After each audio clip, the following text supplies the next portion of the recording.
It's the 9th of August, 2019. This is the RheumNow podcast.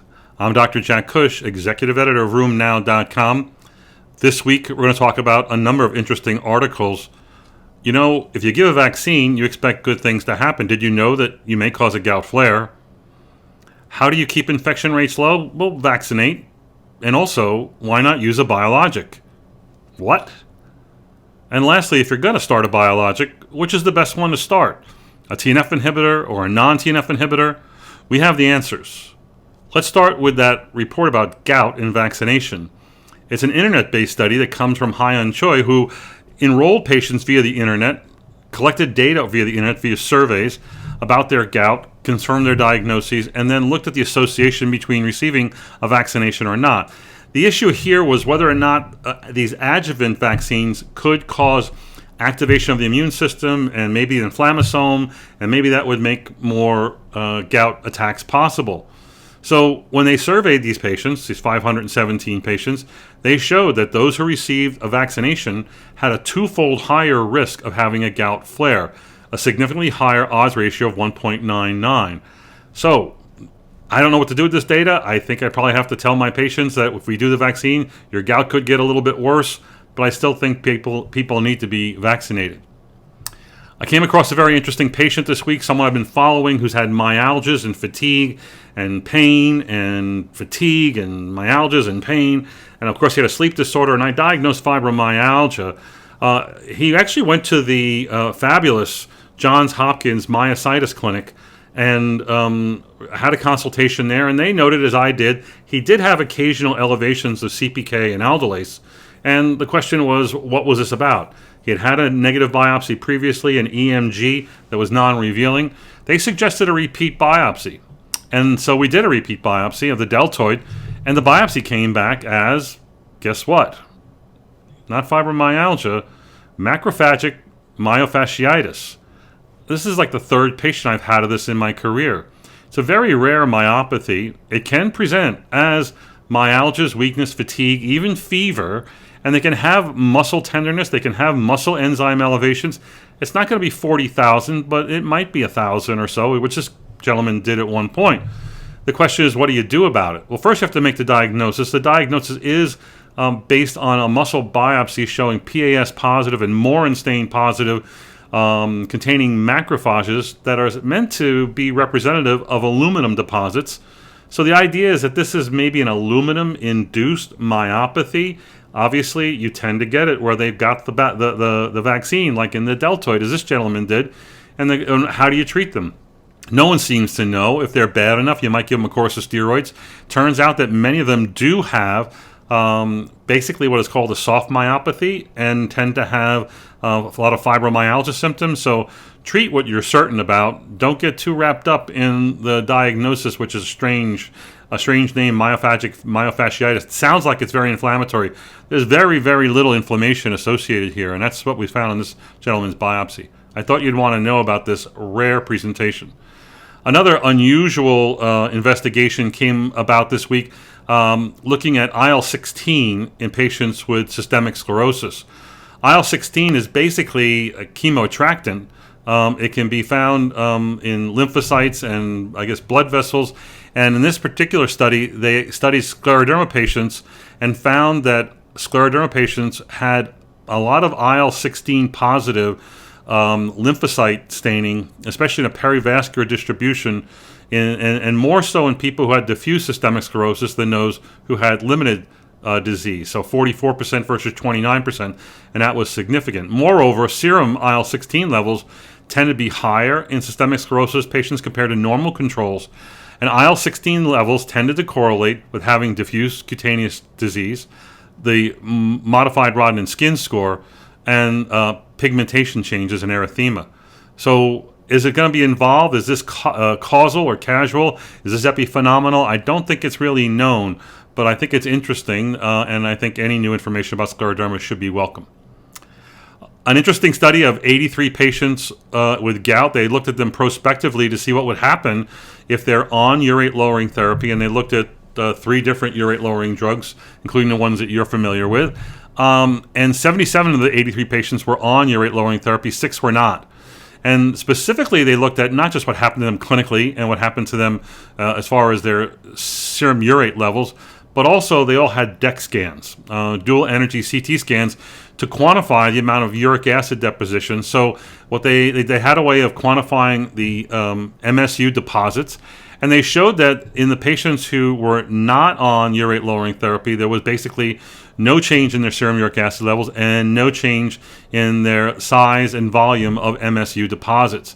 However, the urate lowering therapy group had a significant reduction not only in their serum urate from 7.2 down to 5.8, but they also had a significant P equals 0.007 reduction in the volume of monosodium urate crystals, suggesting that when you do lower uric acid, you are lowering total body deposition. Although it's on a small scale and it's very gradual, it is important.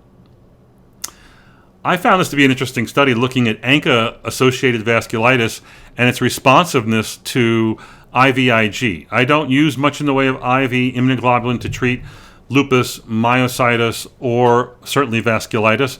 But a meta-analysis of initially 22 studies whittled down to 9 showed that in people who were treated with IVIG had significant and rapid reductions in their Birmingham vasculitis score, the BVAS, significant reductions in ANCA titers and in CRP levels, and it happened as quick as 2 weeks.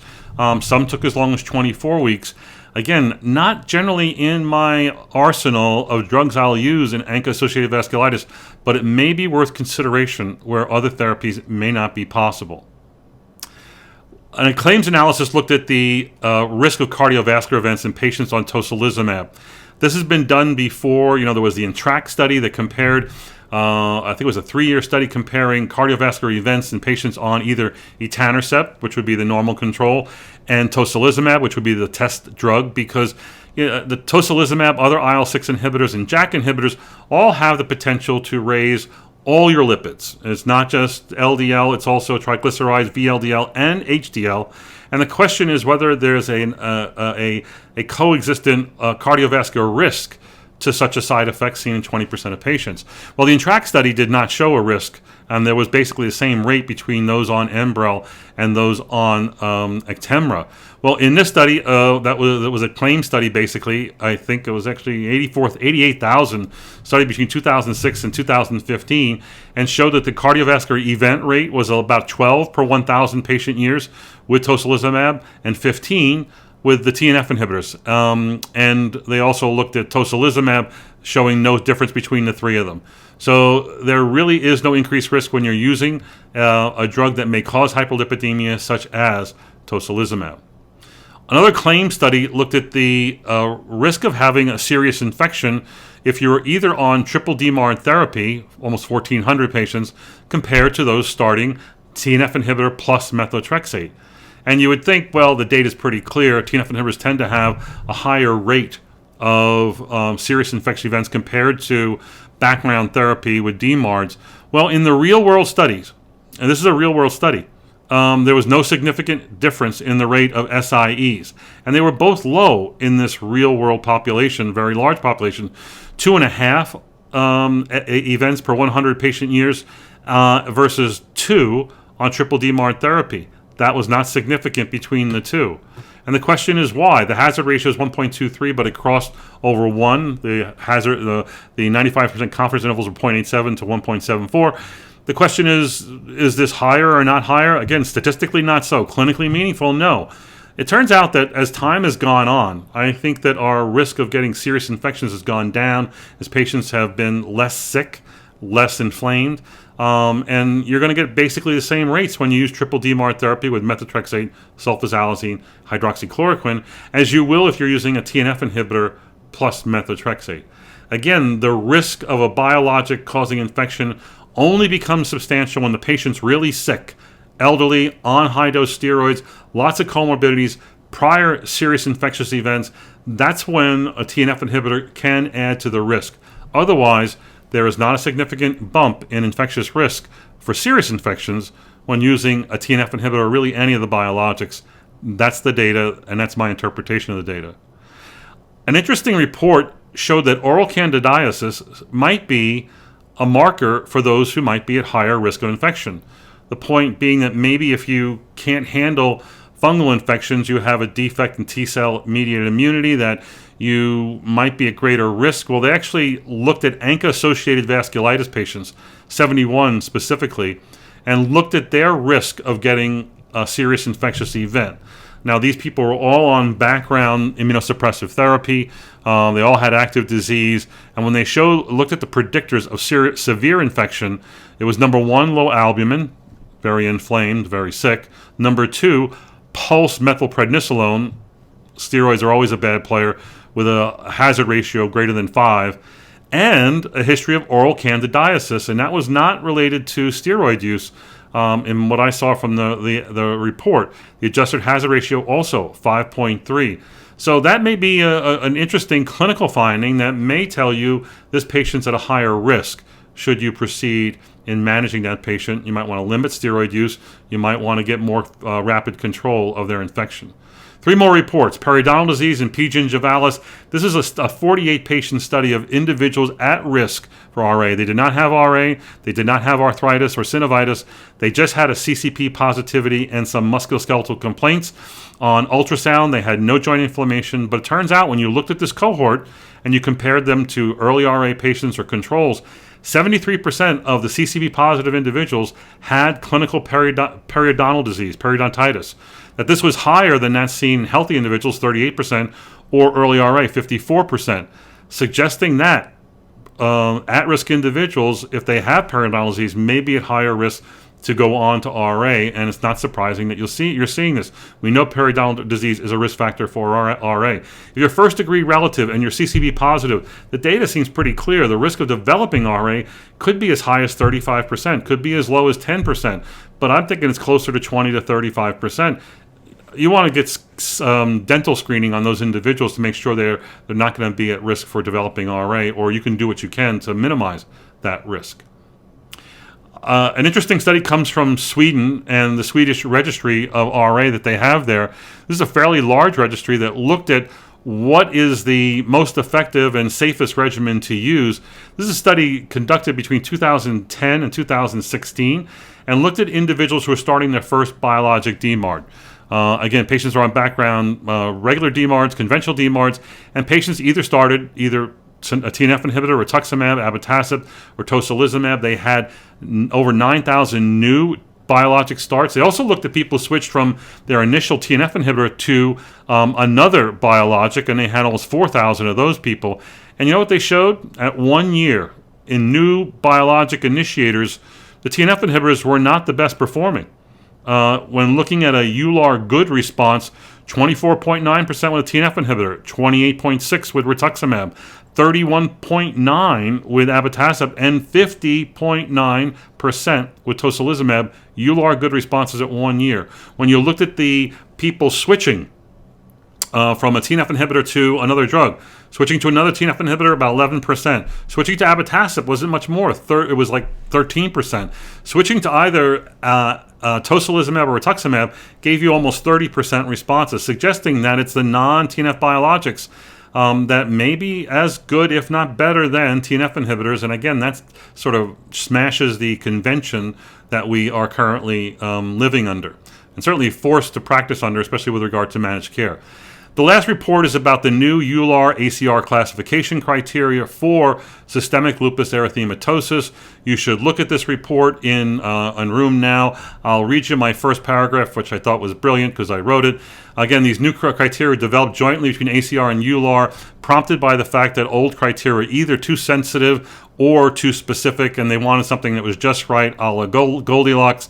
The net result was these new criteria, which, 1, require the presence of a positive ANA, and 2, a long list of weighted criteria that you must use to calculate a score of 10 to be included in a study or to be said to have lupus. The idea here is that maybe you could treat quiescent lupus, maybe you could study quiescent lupus or study early lupus with these criteria. And again, a long process, many thousands of patients over 25 centers worldwide.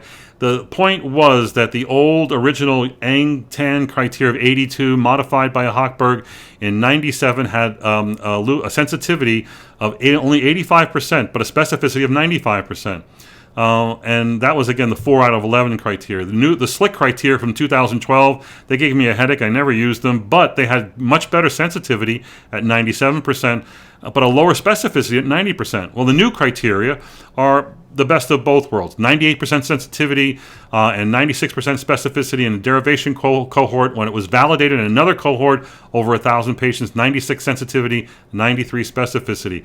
The problem is that it's a long list. These are going to be great for clinical trials. They're going to be confusing as heck for practice, and I don't know how I'd use it in practice. But again, if you look at the the algorithm, one, you must have an ANA, and then you get points. You get 2 points for fever, 2 points for delirium, you get 2 points for a lupus anticoagulant. You get high points for class 3 or 4 lupus nephritis on biopsy.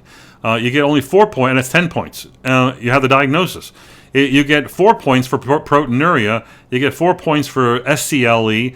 You get 6 points for acute LE. All in all, it looks like there's about 15 criteria here with point scores of 2 to mainly 2 to 4 or 6 points, with only a 10-point score for biopsy-proven class 3 and 4. Again, great tool for clinical research. Remains to be seen how it will be used in practice, or if it will advance practice at all. That's it for this week on RheumNow and our weekly podcast. For those of you who went to RheumNow Live, I think we sent you an invitation to do the post-test. I need your help. Please go and do it. We need some data for outcomes. Tune in next week for more good news on rheumatology from RheumNow. Bye.